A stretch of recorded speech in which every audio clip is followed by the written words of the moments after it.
বলি মাস কতক আগে আমি একটা ফ্রিজ কিনেছিলাম, তো ওই ফ্রিজটা আমি ফেরত দিয়ে দিব ভাবছি। না, দুঃখিত স্যার, আমরা তো এইভাবে বিক্রিত জিনিসটা ফেরত নিতে পারি না। আপনার কি সমস্যা হচ্ছে বলুন? সমস্যা মানে গজরটা কেনার পর থেকে সমস্যা আর সমস্যা। কেন, কি হয়েছে?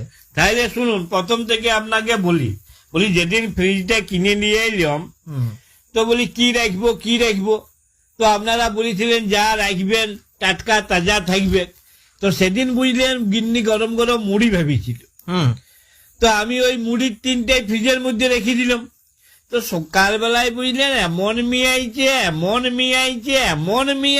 যে মানুষের মুখে দিয়া তো দূরের কথা, কুকুরগুলো পর্যন্ত মুখে দেয় না একগা। আরে বাবা, আপনি মুড়ি রাখতে গেলেন কেন? অন্য কিছু খাবার জিনিস রাখতে পারলেন না? রেখেছিলাম, বিস্কুটের ডিব্বাটাও রেখেছিলাম। বিস্কুট গুলো আবার রাখতে গেলেন কেন? ওটা তো নিশ্চয়ই নরম হয়ে যাবে।